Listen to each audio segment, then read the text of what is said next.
मेरे सजणों बेलियो ते बुजुर्गो GS स्टूडियो वालों शायर नज़ीर सुल्तानी सलाम अर्ज करदा है।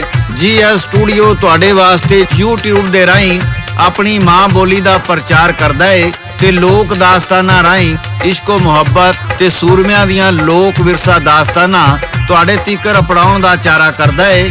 तुसां दास्तान राजा भोग ते मकार सपनी दा पहला हिस्सा बहुत पसंद कीता। सारे दोस्तां दा बहुत शुक्रिया ते अज इस दास्तान दा दूसरा हिस्सा पेश किया जा रहा है।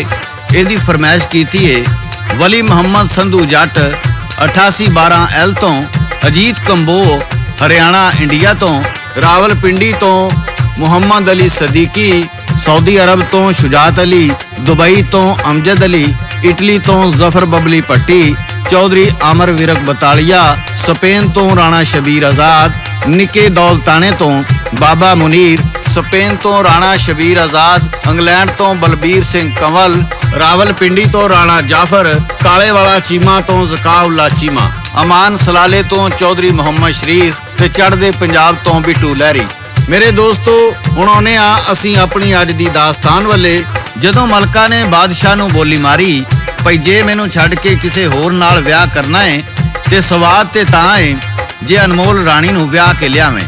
अनमोल राणी नूं बड़े बड़े राजकुमार ते शहजादे विआउण गए ते वापस नहीं आए। क्यों जे कोई भी अनमोल राणी दे 3 सवाल पूरे ना कर सकिया। अनमोल राणी 3 सवाल करदी सी जेड़े वो पूरे करदा ਉਹਦੇ ਨਾਲ ਉਹ ਵਿਆਹ ਕਰਦੀ, पर कोई भी ਉਹਦੇ 3 सवालों के जवाब ना दे सकिया। इस वास्ते वो सिर कटवा के मौत के मुंह चला गया। बादशाह ने कहा इंज भी मरना ते उंज भी मरना, क्यों ना अनमोल राणी के 3 सवाल पूरे किए जान।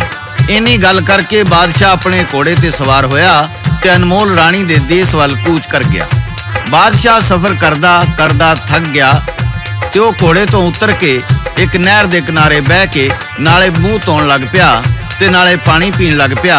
इन्ने चिर नूं एक कीड़ा जिन्हों काढ़ा भी कहा जाता है पराली दे तीले ते तरदा आ रहा सी। वो उच्ची उच्ची रौला पाउंदा है कोई खुदा वास्ते मेरी जान बचाए, मैं हजे मरना नहीं चाहुंदा। राजा भोग सारे कीड़े मकौड़ियां दियां गल्लां सुन सकदा सी। उन्हें अपनी तलवार दी नोक नाल कीड़े नूं चुक के नहर चों बाहर कढ दिता। कीड़ा कहण लगा ये ते इंसान है, इनू मेरी गल दी किवें समझ आ गई। राजा भोग कहण लगा मैं तेरियां सारियां गल्लां सुन लईआं सी ते इस पारों मैं तेनू बाहर कढ़िया। कीड़ा कहण लगा मैनू लगदा है तू किसे देश दा बादशाह है ते मैं भी तेरे वांगू अपनी मखलूक दा बादशाह वां। तू मेरे ते एहसान कीता है ते ऐ मेरी मुठ दा वाल लै जा, कदी मेरी लोड़ पई ते इनू सेक दई, मैं अपनी फौज लैके तेरी मदद नूं आवांगा।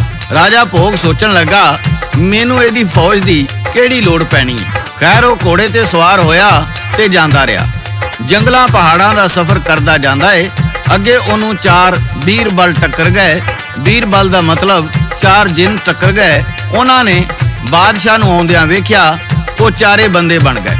उन्हां ने बादशाह नूं डक लिया ते बादशाह नूं की कहंदे ने सादक पट्टी पेश करदा है, लाला जी रिकॉर्ड करते ने ते दास्तान लिखते ने शायर नज़ीर सुल्तान।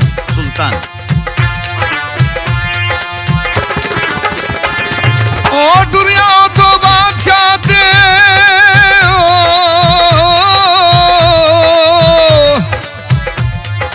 दुनिया तो बादशाह ते जंगलों दे विच आया।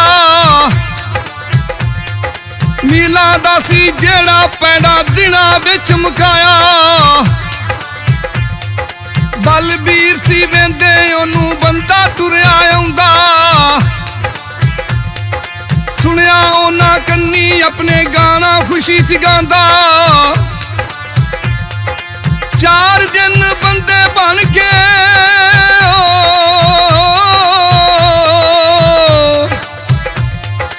4 दिन बंदे बन के सामने आन खलोते। देखा जदों बादशाह ने उड़ गए ओदे तोते। चमाथ तलवारा वेखियां दिलों दा घबरावे। रोक लिया ओने घोड़ा उत्ते डरदा कोल न जावे। कहंदा बादशाह कानू मेरा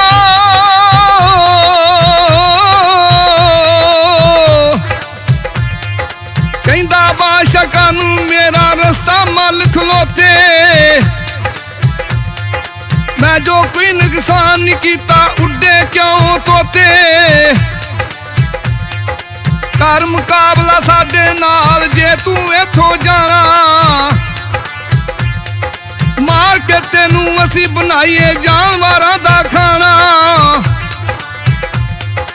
कीती फिर दलेरी उथे बादशाह थले आया एक एक नू उन्हें मार मार के गोडियां थले पाया कहंदा दसो कौन मैं लावां फिर मैं इथों जावां क्यों ना टोटे करके तुहाडे जानो मार मुकावां कहंदे जिन ना मारी सानू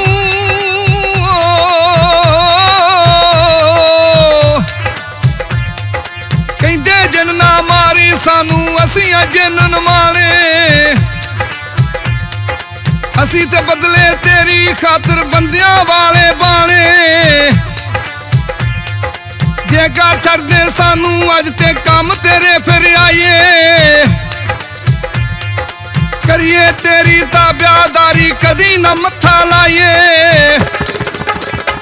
ਜਦੋਂ ਬਾਦਸ਼ਾਹ ਨੇ ਜਿੰਨ ਜ਼ੇਰ ਕਰ ਲਏ ਤੇ ਆਖਿਆ ਕਿਉਂ ਨਾ ਤੁਹਾਡੇ ਸਿਰ ਲਾ ਕੇ ਜਾਨੋਂ ਮਾਰਦਿਆਂ ਉਹ ਜਿੰਨ ਕਹਿਣ ਲੱਗੇ ਸਾਨੂੰ ਜਾਨੋਂ ਨਾ ਮਾਰੀ ਅਸੀਂ ਤੇਰੇ ਬੜੇ ਕੰਮ ਆਵਾਂਗੇ ਇਹ ਰੁਮਾਲ ਲੈ ਜਾ ਕਦੀ ਸਾਡੀ ਲੋੜ ਪੈ ਗਈ ਤੇ ਇਹਨੂੰ ਅੱਗ ਦਾ ਸੇਕ ਦੇਈ ਅਸੀਂ ਹਾਜ਼ਰ ਹੋ ਜਾਵਾਂਗੇ ਬਾਦਸ਼ਾਹ ਉਹਨਾਂ ਦੀ ਜਾਨ ਬਖਸ਼ ਦਿੰਦਾ ਏ ਤੇ ਉਹ ਰੁਮਾਲ ਲੈ ਕੇ ਚਲਾ ਜਾਂਦਾ ਹੈ ਜਦੋਂ ਅਨਮੋਲ ਰਾਣੀ ਦੇ ਸ਼ਹਿਰ ਵਿੱਚ ਵੜਿਆ ਤੇ ਉਹਨੇ ਪੁੱਛਿਆ ਅਨਮੋਲ ਰਾਣੀ ਦਾ ਕਿਹੜਾ ਮਹਿਲ ਏ ਲੋਕਾਂ ਦੱਸਿਆ ਸ਼ਹਿਰ ਦੇ ਚੜ੍ਹਦੇ ਪਾਸੇ ਅਨਮੋਲ ਰਾਣੀ ਦਾ ਮਹਿਲ ਏ ਪਰ ਤੈਨੂੰ ਉਹਦੇ ਨਾਲ ਕੀ ਕੰਮ ਏ ਬਾਦਸ਼ਾਹ ਕਹਿਣ ਲੱਗਾ ਮੈਂ ਉਹਦੇ ਨਾਲ ਸ਼ਾਦੀ ਕਰਨਾ ਚਾਹਨਾ ਵਾਂ ਲੋਕਾਂ ਆਖਿਆ ਸ਼ਕਲੋਂ ਤੇ ਲਿਬਾਸੋਂ ਤੂੰ ਬਾਦਸ਼ਾਹ ਲੱਗਣਾ ਏ ਤੇ ਰੱਬ ਨੇ ਤੈਨੂੰ ਕਿੱਡਾ ਸੋਹਣਾ ਬਣਾਇਆ ਏ ਕਿਉਂ ਆਪਣੀ ਜਾਨ ਦਾ ਦੁਸ਼ਮਣ ਬਣਿਆ ਏ ਅਨਮੋਲ ਰਾਣੀ ਨਾਲ ਸ਼ਾਦੀ ਤੇ ਇੱਕ ਪਾਸੇ ਤੂੰ ਆਪਣਾ ਸਿਰ ਲਵਾ ਲਵੇਂਗਾ ਉਹਦੀਆਂ ਸ਼ਰਤਾਂ ਹੀ ਇੰਜ ਦੀਆਂ ਨੇ ਨਾ ਤੇ ਕੋਈ ਅਜੇ ਤਾਈਂ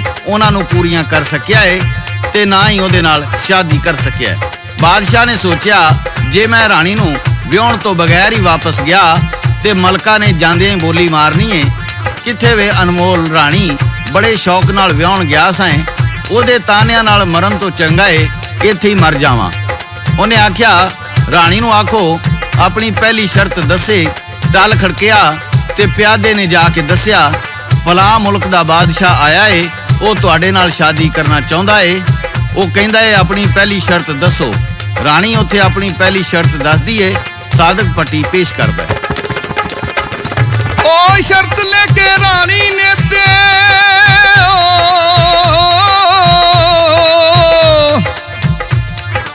शर्त लिख के रानी ने ते बादशाह वाले कली दो बोरियां रेत दे अंदर बिच किसका से रली कहती रानी बखो बख जे दोवां नू कर देवे बखरो बखरी करके इनू बोरी बिच भर देवे 8 पैर दे अंदर जे तू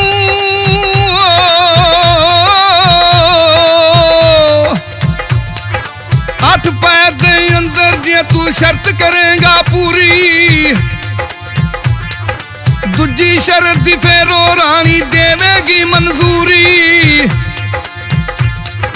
सुन के शर्तों रानी दी ते बिच हैरानी आया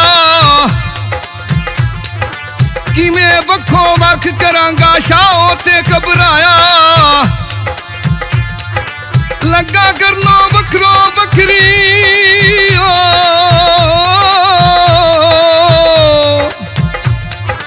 लगा वखरो वखरी करते दिन दा सूरज टलिया पा भी दाने वख ना होए रेत दे विचों रलिया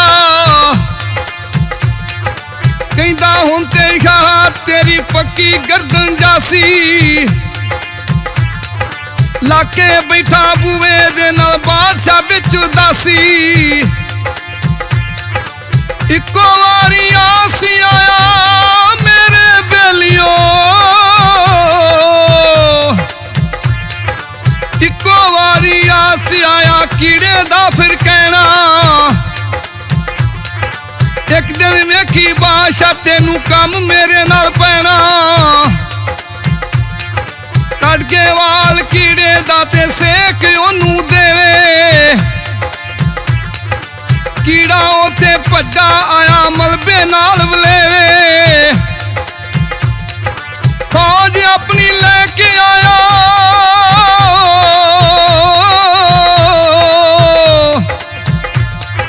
ਫੌਜ ਆਪਣੀ ਲੈ ਆਇਆ ਧਰਤੀ ਕਾਲੀ ਕੀਤੀ ਆ ਕੇ ਪੁੱਛਣ ਲੱਗਾ ਸ਼ਾਹ ਕੀ ਤੇਰੇ ਨਾਲ ਬੀਤੀ ਬਾਦਸ਼ਾਹ ਕੇ ਮੈਂ ਤੇ ਯਾਰਾ ਵਿਚੜਾਉਣੀ ਜੇ ਫਸਿਆ ਮੇਰੇ ਦਿਲ ਦੀ ਧਰਤੀ ਉੱਤੇ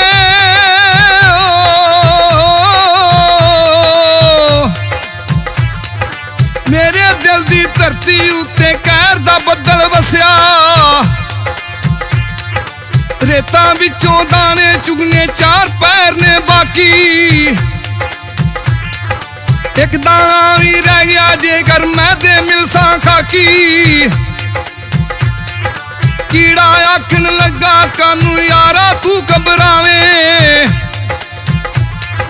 ਕਰਕੇ ਸ਼ਾਦੀ ਰਾਣੀ ਦੇ ਨਾਲ ਇੱਥੋਂ ਲੈ ਕੇ ਜਾਵੇਂ ਕੀੜੇ ਨੇ ਆਪਣੀ ਫੌਜ ਨੂੰ ਹੁਕਮ ਦਿੱਤਾ ਰੇਤ ਵਿੱਚੋਂ ਕਸਕਾਸ ਦੇ ਦਾਣੇ ਕੱਢ ਕੇ ਢੇਰ ਲਾ ਦਿਓ ਸਾਰੀ ਫੌਜ ਨੇ ਢੇਰ ਤੇ ਹਮਲਾ ਕਰ ਦਿੱਤਾ ਤੇ ਮਿੰਟੋ ਮਿੰਟੀ ਰੇਤ ਵੱਖ ਤੇ ਕਸਕਾਸ ਵੱਖ ਕਰ ਦਿੱਤੀ ਕੀੜਾ ਕਹਿਣ ਲੱਗਾ ਲੈ ਬਾਦਸ਼ਾਹ ਤੇਰਾ ਫਿਕਰ ਮੁਕਾ ਦਿੱਤਾ ਹੈ ਬਾਦਸ਼ਾਹ ਕਹਿਣ ਲੱਗਾ ਵੇਖੀ ਜੇ ਕਿਤੇ ਇੱਕ ਵੀ ਦਾਣਾ ਰਹਿ ਗਿਆ ਤੇ ਮੇਰਾ ਵਾਜਾ ਵੱਜ ਜਾਣਾ ਕੀੜਾ ਕਹਿਣ ਲੱਗਾ ਤੂੰ ਫਿਕਰ ਨਾ ਕਰ ਰਾਣੀ ਨੂੰ ਜਾ ਕੇ ਕਹਿ ਆਪਣਾ ਕੁੱਕੜ ਲਿਆਵੇ ਇੱਕ ਵੀ ਕਸਕਾਸ ਦਾ ਦਾਣਾ ਲੱਭ ਕੇ ਵਿਖਾਵੇ ਸਵੇਰੇ ਰਾਣੀ ਦੇ ਨੌਕਰ ਕੁੱਕੜ ਲੈ ਕੇ ਆ ਗਏ ਕੁੱਕੜਾਂ ਰੇਤ ਫੋਲ ਕੇ ਵੱਖੋ ਵੱਖ ਕਰ ਦਿੱਤੀ ਪਰ ਉਹਨਾਂ ਨੂੰ ਇੱਕ ਵੀ ਕਸਕਾਸ ਦਾ ਦਾਣਾ ਨਾ ਲੱਭਾ ਨੌਕਰਾਂ ਜਾ ਕੇ ਰਾਣੀ ਨੂੰ ਦੱਸਿਆ ਵੀ ਇਹ ਬੰਦਾ ਕੀ ਬਲਾ ਏ ਕੁੱਕੜਾਂ ਨੂੰ ਇੱਕ ਵੀ ਕਸਕਾਸ ਦਾ ਦਾਣਾ ਨਹੀਂ ਲੱਭਿਆ ਉਹਨੇ ਆਖਿਆ ਕੋਈ ਗੱਲ ਨਹੀਂ ਉਹਨੇ ਦੂਸਰੀ ਸ਼ਰਤ ਲਿਖ ਕੇ ਕੱਲੀ ਜਿਹਦੇ ਵਿੱਚ ਲਿਖਿਆ ਸੀ ਸ਼ਹਿਰ ਦੇ ਚੌਕ ਵਿੱਚ ਲੱਗੀ ਖੂਹੀ ਰਾਣੀ ਦੇ ਜੱਤ ਸੱਤ ਨਾਲ ਚੱਲਦੀ ਏ ਜੇ ਤੂੰ ਇਹ ਖੂਹੀ ਰੋਕ ਦੇਵੇਂ ਤੇ ਤੇਰੀ ਦੂਸਰੀ ਸ਼ਰਤ ਵੀ ਪੂਰੀ ਹੋ ਜਾਵੇਗੀ ਸ਼ਹਿਰ ਦੀਆਂ ਮਟਿਆਰਾਂ ਉਸ ਖੂਹੀ ਤੋਂ ਪਾਣੀ ਭਰਦੀਆਂ ਸਨ ਤੇ ਆ ਕੇ ਕਹਿੰਦੀਆਂ ਚੱਲ ਖੂਹੀ ਰਾਣੀ ਦੇ ਜੱਤ ਸੱਤ ਨਾਲ ਤੇ ਖੂਹੀ ਚੱਲਣ ਲੱਗ ਪੈਂਦੀ ਇਸ ਸ਼ਰਤ ਨੂੰ ਪੂਰੀ ਕਰਨ ਲਈ ਬਾਦਸ਼ਾਹ ਨੂੰ 8 ਪੈਰ ਦਿੱਤੇ ਗਏ ਬਾਦਸ਼ਾਹ ਖੂਹੀ ਦੇ ਕੋਲ ਮੰਜੀ ਢਾ ਕੇ ਬਹਿ ਗਿਆ ਜਿਹੜੀ ਮਟਿਆਰ ਆਵੇ ਉਹ ਕਵੇ ਚੱਲ ਖੂਹੀਏ ਰਾਣੀ ਦੇ ਜੱਤ ਸੱਤ ਨਾਲ ਖੂਹੀ ਚੱਲਣ ਲੱਗ ਪਵੇ ਬਾਦਸ਼ਾਹ ਨੇ ਪੂਰੀ ਤਾਕਤ ਲਾਈ ਪਰ ਉਹ ਖੂਹੀ ਉਹਦੇ ਕੋਲੋਂ ਨਾ ਰੁਕੀ 4 ਪੈਰ ਲੰਘ ਗਏ ਬਾਦਸ਼ਾਹ ਨੇ ਕਿਹਾ ਅੱਗੇ ਤੇ ਕੀੜਿਆਂ ਨੇ ਆ ਕੇ ਮਦਦ ਕੀਤੀ ਤੇ ਮੈਂ ਬਚ ਗਿਆ ਪਰ ਹੁਣ ਨਹੀਂ ਬਚਦਾ 4 ਜਿੰਨ ਯਾਦ ਆਏ ਉਹਨੇ ਉਹਨਾਂ ਦੇ ਰੁਮਾਲ ਨੂੰ ਅੱਗ ਦਾ ਸੇਕ ਦਿੱਤਾ ਤੇ ਚਾਰੇ ਜਿੰਨ ਹਾਜ਼ਰ ਹੋ ਗਏ ਉਹਨਾਂ ਆ ਕੇ ਆਖਿਆ ਕੀ ਹੁਕਮ ਹੈ ਸਾਡੇ ਆਕਾ ਬਾਦਸ਼ਾਹ ਨੇ ਉਹਨਾਂ ਨੂੰ ਸਾਰਾ ਵਾਕਿਆ ਸੁਣਾਇਆ ਜਿਨ੍ਹਾਂ ਨੇ ਕਿਹਾ ਤੂੰ ਫਿਕਰ ਨਾ ਕਰ ਜਿੰਨ ਕਿਵੇਂ ਖੂਹੀ ਰੋਕਦੇ ਨੇ ਸਾਦਕ ਪੱਟੀ ਪੇਸ਼ ਕਰਦਾ ਕਹਿੰਦਾ ਜਿੰਨ ਤੂੰ ਸਾਡੇ ਹੁੰਦਿਆਂ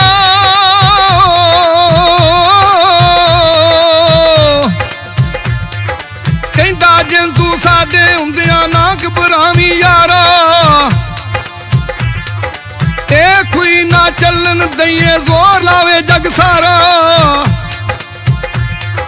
ਸਾਨੂੰ ਤਾਕਤ ਰੱਬ ਨੇ ਬਖਸ਼ੀ ਕਰਨਾ ਫਿਕਰ ਵਧੇਰਾ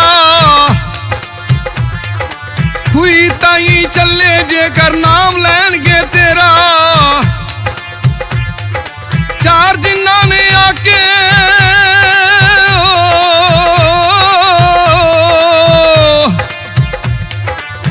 ਜਿਨ੍ਹਾਂ ਨੇ ਆ ਕੇ ਖੂਹੀ ਇੰਜ ਦੀ ਕਾਬੂ ਕੀਤੀ ਪਾਣੀ ਖੂਹੀ ਦੇਂਦੀ ਨਾਈ ਕੀ ਇਹਦੇ ਨਾਲ ਬੀਤੀ ਆਕੇ ਚੱਲਣੀ ਖੂਹੀ ਜਸਦ ਨਾਲੇ ਰਾਣੀ ਨਾ ਉਹ ਖੂਹੀ ਚੱਲੇ ਯਾਰੋ ਨਾ ਦੇਵੇ ਉਹ ਪਾਣੀ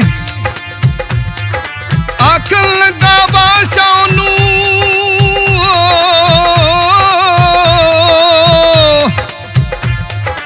ਆਖਣ ਲੱਗਾ ਬਾਦਸ਼ਾਹ ਨੂੰ ਦੱਸੋ ਨਾਮ ਜੇ ਮੇਰਾ ਚੱਲੇ ਖੂਹੀ ਨਾਲ ਸ਼ਤਾਬੀ ਵੀ ਵੇਖੋ ਇਹਦਾ ਫੇਰਾ। ਜਾਦੋ ਸ਼ਾਹ ਦਾ ਨਾਮ ਬੁਲਾਵਣ ਖੂਹੀ ਭਰ ਭਰ ਵੱਗੇ। ਜੇਕਰ ਨਾਮ ਰਾਣੀ ਦਾ ਦੱਸਣ ਖੂਹੀ ਨਾ ਆਖੇ ਲੱਗੇ। ਬੱਜੇ ਵਿੱਚ ਨਜ਼ਾਰੇ ਸ਼ਹਿਰ ਦੇ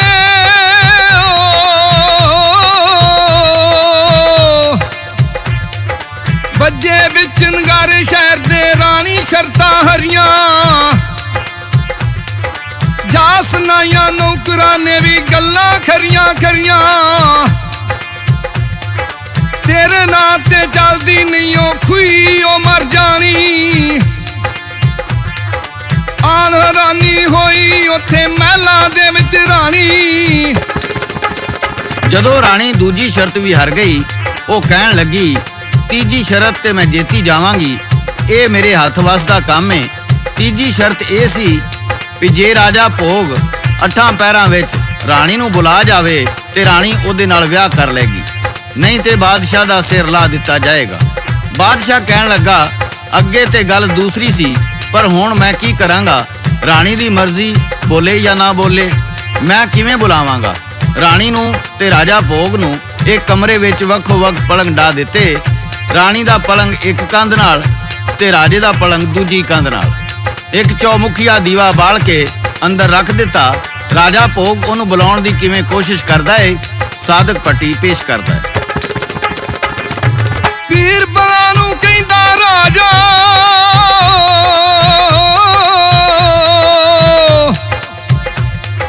ਪੀਰ ਬਲਾ ਨੂੰ ਕਹਿੰਦਾ ਰਾਜਾ ਬਣੀ ਮੁਸੀਬਤ ਭਾਰੀ। ਪਤਾ ਲੱਗੇਗਾ ਵੀਰ ਬਾਲੋ ਜੇ ਨਿਭਾਵੋ ਯਾਰੀ।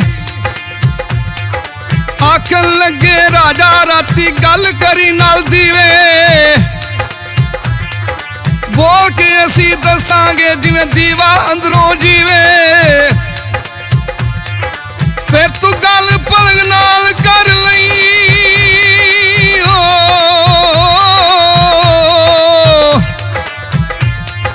ਫੇਰ ਗੱਲ ਪਲੰਗ ਨਾਲ ਕਰ ਲਈ, ਦੇਵੇਂ ਤੈਨੂੰ ਮੋੜਾ।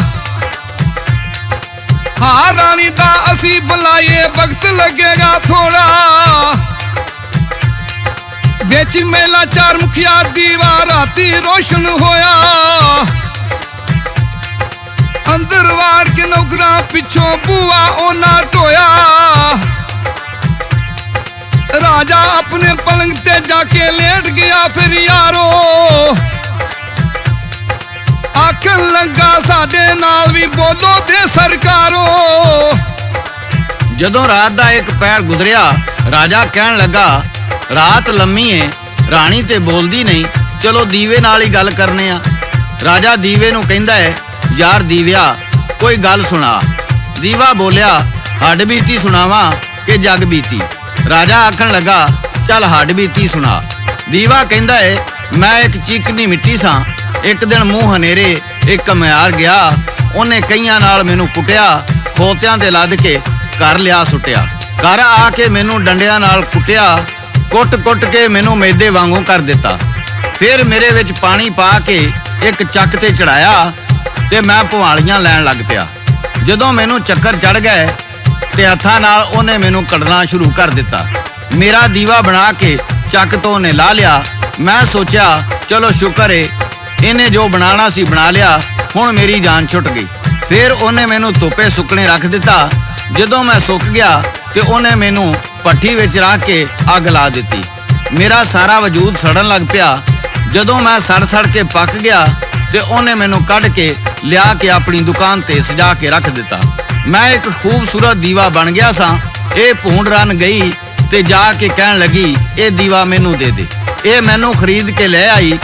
ਇਹ ਹਰ ਰਾਤ ਮੇਰੇ ਵਿੱਚ ਤੇਲ ਪਾ ਕੇ ਮੇਰੇ ਮੂੰਹ ਵਿੱਚ ਬੱਤੀ ਤੁੰਨ ਦਿੰਦੀ ਏ ਤੇ ਉਹਨੂੰ ਅੱਗ ਲਾ ਦਿੰਦੀ ਏ ਤੇ ਸਾਰੀ ਰਾਤ ਮੇਰਾ ਮੂੰਹ ਸੜਦਾ ਰਹਿੰਦਾ ਹੈ। ਇਹ ਗੱਲਾਂ ਸੁਣ ਕੇ ਰਾਣੀ ਉੱਠੀ।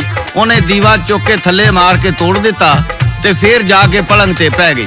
ਜਦੋਂ ਰਾਤ ਦਾ ਦੂਸਰਾ ਪੈਰ ਹੋਇਆ ਤੇ ਰਾਜਾ ਕਹਿਣ ਲੱਗਾ ਇੰਜ ਰਾਤ ਨਹੀਂ ਲੰਘਦੀ। ਪਲੰਗ ਨੂੰ ਕਹਿੰਦਾ ਹੈ ਚੱਲ ਯਾਰ ਤੂੰ ਵੀ ਕੋਈ ਹੱਡ ਬੀਤੀ ਸੁਣਾ। ਉਹ ਪਲੰਗ ਉਹਨੂੰ ਕਿਵੇਂ ਹੱਡ ਬੀਤੀ ਸੁਣਾਉਂਦਾ ਹੈ, ਸਾਦਕ ਪੱਟੀ ਪੇਸ਼ ਕਰਦਾ ਹੈ। ਕਹਿੰਦਾ ਸਾਂ ਮੈਂ ਜੰਗਲ ਦੇ ਵਿੱਚ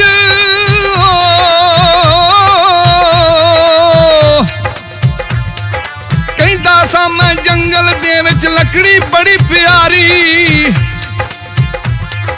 जाफर खान ने मुड मेरे नू फेरी एक दिन यारी। सठिया उन्हें गड्डे उत्ते मैनू शहर ले आया। सट के उन्हें यारे अगे यारा फिर चलाया। बड़ बड़ मेरे टोटे करदा तरस जरा ना खावे। कई बनाइया बाइया उन्हें कई बनाए पावे। ठोठा के उन्हें मेरा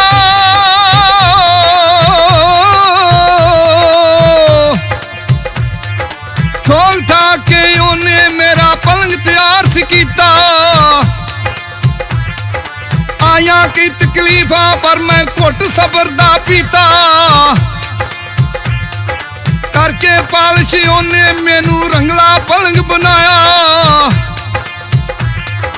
फिर ले जाके विच दुकान दे उन्हें यार सजाया। हूण रानी उत्थे आई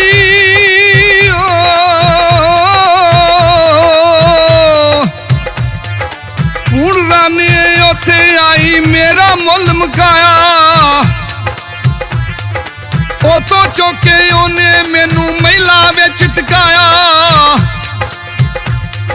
जादों सौंदी मेरे उत्ते पासे पन्ने मेरे। एक तां टेके सौंदी नहीं घूमे चार चफेरे। नाल गुस्से दे उठी रानी ओ मेरे बेलियो। नाल गुस्से दे उठी रानी मंजी चुक ले आई। दूर हटा के पलंग दे कोलों ओने यार बिछाई। दूर हटा के पलंग दे कोलों ओने यार बिछाई। ਜਦੋਂ ਪਲੰਗ ਤੋਂ ਗੁੱਸੇ ਨਾਲ ਰਾਣੀ ਮੰਜੀ ਤੇ ਜਾ ਸੁੱਤੀ, ਬਾਦਸ਼ਾਹ ਕਹਿਣ ਲੱਗਾ ਬੜੀ ਪਰੇਸ਼ਾਨੀ ਬਣ ਗਈ ਏ। ਇਹ ਰਾਣੀ ਤੇ ਮੂੰਹੋਂ ਕੁਝ ਵੀ ਨਹੀਂ ਬੋਲਦੀ। ਉਹਨੇ ਕਿਹਾ ਇੱਕ ਗੱਲ ਰਹਿ ਗਈ ਏ, ਨਹੀਂ ਤੇ ਮੇਰਾ ਸਿਰ ਲੱਥਾ ਪਿਆ। ਉਹਨੇ ਰਾਣੀ ਦੇ ਗਲ ਦੇ ਹਾਰ ਨੂੰ ਪੁੱਛਿਆ, ਹਾਰਾ ਕੋਈ ਹੱਡ ਬੀਤੀ ਕੋਈ ਜੱਗ ਬੀਤੀ ਸੁਣਾ। ਹਾਰ ਆਂਦਾ ਮੈਂ ਹੱਡ ਬੀਤੀ ਸੁਣਾਉਣਾ। ਕਹਿੰਦਾ ਅਸੀਂ ਸਮੁੰਦਰ 'ਚ ਸਿੱਪਾਂ ਵਿੱਚ ਬੰਦ ਸਾਂ, ਬੜੇ ਖੂਬਸੂਰਤ ਮੋਤੀ ਸਾਂ। ਇੱਕ ਦਿਨ ਇੱਕ ਗੋਤਾਖੋਰ ਗਿਆ, ਉਹਨੇ ਸਾਨੂੰ ਬਾਹਰ ਕੱਢ ਲਿਆਂਦਾ ਤੇ ਲਿਆ ਕੇ ਸੁਨਿਆਰੇ ਕੋਲ ਵੇਚ ਦਿੱਤਾ। ਉਹਨੇ ਸਾਨੂੰ ਪਾਲਿਸ਼ ਵਾਲਿਸ਼ ਕਰਕੇ ਇੱਕ ਹਾਰ ਵਿੱਚ ਪਰੋ ਕੇ ਸਜਾ ਕੇ ਇੱਕ ਡੱਬੇ ਵਿੱਚ ਰੱਖ ਕੇ ਸ਼ੀਸ਼ੇ ਵਿੱਚ ਰੱਖ ਦਿੱਤਾ। ਮੇਰੀ ਚਮਕ ਨਾਲ ਉਹਦੀ ਦੁਕਾਨ ਜਗਮਗ ਕਰਨ ਲੱਗ ਪਈ। ਇਹ ਭੂੰਡ ਰਨ ਗਈ ਤੇ ਮੈਨੂੰ ਖਰੀਦ ਕੇ ਲੈ ਆਈ। ਇਹ ਹੁਣ ਜਦੋਂ ਵੀ ਸੌਂਦੀ ਏ ਇੱਧਰ ਪਾਸਾ ਲੈਂਦੀ ਏ ਤੇ ਮੈਂ ਥੱਲੇ ਆ ਜਾਣਾ, ਦੂਜੇ ਪਾਸੇ ਪਾਸਾ ਲੈਂਦੀ ਏ ਤੇ ਮੈਂ ਫੇਰ ਥੱਲੇ ਆ ਜਾਣਾ। ਇਹਦੀ ਵਜ੍ਹਾ ਤੋਂ ਮੇਰੀਆਂ ਸਾਰੀ ਰਾਤ ਚੀਕਾਂ ਨਿਕਲਦੀਆਂ ਰਹਿੰਦੀਆਂ ਨੇ। ਰਾਣੀ ਗੁੱਸੇ ਨਾਲ ਉੱਠਦੀ ਏ ਤੇ ਉੱਠ ਕੇ ਹਾਰ ਤੋੜ ਕੇ ਵਿਹੜੇ ਸੁੱਟਦੀ ਏ ਤੇ ਨਾਲੇ ਕਹਿੰਦੀ ਏ ਇਹ ਕੀ ਬਲਾ ਬੰਦਾ ਏ, ਸਾਰੀਆਂ ਚੀਜ਼ਾਂ ਮੇਰੇ ਖਿਲਾਫ ਹੋ ਗਈਆਂ ਨੇ। ਇਹ ਗੱਲਾਂ ਸੁਣ ਕੇ ਰਾਜਾ ਨਾਰਾ ਮਾਰ ਕੇ ਉੱਠਦਾ ਏ ਤੇ ਕਹਿੰਦਾ ਏ ਲਓ ਸ਼ਹਿਜ਼ਾਦੀ, ਮੈਂ ਤੁਹਾਡੀਆਂ ਤਿੰਨੇ ਸ਼ਰਤਾਂ ਪੂਰੀਆਂ ਕਰ ਦਿੱਤੀਆਂ ਤੇ ਹੁਣ ਮੇਰੇ ਨਾਲ ਵਿਆਹ ਕਰੋ। ਉਹ ਫਜਰੇ ਮੌਲਵੀ ਸਾਦੇ ਨੇ ਤੇ ਬਾਦਸ਼ਾਹ ਦਾ ਨਿਕਾਹ ਅਨਮੋਲ ਰਾਣੀ ਨਾਲ ਹੋ ਜਾਂਦਾ ਹੈ ਤੇ ਅਨਮੋਲ ਰਾਣੀ ਬਾਦਸ਼ਾਹ ਦੇ ਨਾਲ ਉਹਦੇ ਦੇਸ਼ ਆ ਜਾਂਦੀ ਹੈ। ਜਦੋਂ ਪਹਿਲੀ ਮਲਕਾ ਨੇ ਉਹਨਾਂ ਨੂੰ ਆਉਂਦਿਆਂ ਵੇਖਿਆ ਤੇ ਬੜੀ ਪਰੇਸ਼ਾਨ ਹੋਈ। ਕਹਿਣ ਲੱਗੀ ਵੀ ਮੇਰੀ ਤੇ ਹੁਣ ਛੁੱਟੀ ਹੋ ਗਈ। ਬਾਦਸ਼ਾਹ ਕਹਿਣ ਲੱਗਾ ਮਲਕਾ ਤੂੰ ਪਰੇਸ਼ਾਨ ਨਾ ਹੋ, ਜੇ ਤੂੰ ਬੰਦੇ ਦੀ ਧੀ ਬਣ ਕੇ ਰਵੇਂ ਤੇ ਮੈਂ ਤੇਰੇ ਨਾਲ ਸਾਰੀ ਜ਼ਿੰਦਗੀ ਗੁਜ਼ਾਰ ਲਾਂਗਾ। ਜੇ ਤੂੰ ਇੰਜ ਦੀਆਂ ਜ਼ਿੱਦਾਂ ਪਗਾਉਂਦੀ ਰਹੀ ਤੇ ਫਿਰ ਤੇਰਾ ਇਹਨਾਂ ਮਹਿਲਾਂ ਦੇ ਵਿੱਚ ਇੱਕ ਦਿਨ ਵੀ ਨਹੀਂ ਲੰਘਣਾ। ਮਲਕਾ ਕਹਿਣ ਲੱਗੀ ਬਾਦਸ਼ਾਹ ਮੈਨੂੰ ਮਾਫ ਕਰ ਦੇ, ਮੈਂ ਜ਼ਿੱਦ ਤੇ ਸਾਂ ਪਰ ਜ਼ਿੱਦ ਚੰਗੀ ਨਹੀਂ ਹੁੰਦੀ। ਇਸੇ ਵਾਸਤੇ ਸਿਆਣੇ ਆਂਦੇ ਨੇ ਕਿ ਕਿਸੇ ਨੂੰ ਵੀ ਜ਼ਿੱਦ ਤੇ ਅੜਨਾ ਨਹੀਂ ਚਾਹੀਦਾ, ਨੀਵਾਂ ਉੱਚਾ ਹੋ ਕੇ ਵੇਲਾ ਕੱਢ ਲੈਣਾ ਚਾਹੀਦਾ ਹੈ। ਇਹ ਸੀ ਰਾਜਾ ਭੋਗ ਦੀ ਕਹਾਣੀ ਦਾ ਦੂਸਰਾ ਹਿੱਸਾ। ਇਹਦੇ ਨਾਲ ਹੀ ਸ਼ਾਇਰ ਨਜ਼ੀਰ ਸੁਲਤਾਨੀ, ਲਾਲਾ ਜੀ ਤੇ ਸਾਦਕ ਭੱਟੀ ਬਾਗ ਮੋੜ ਵਾਲੇ ਨੂੰ GS ਸਟੂਡੀਓ ਵੱਲੋਂ ਇਜਾਜ਼ਤ ਦਿਓ। ਅਸੀਂ ਫਿਰ ਕਿਸੇ ਨਵੀਂ ਦਾਸਤਾਨ ਨਾਲ ਦੁਬਾਰਾ ਹਾਜ਼ਰ ਹੋਵਾਂਗੇ। ਉਦੋਂ ਤੱਕ ਅੱਲਾ ਬੇਲੀ, ਅੱਲਾ ਬੇਲੀ, ਅੱਲਾ ਬੇਲੀ।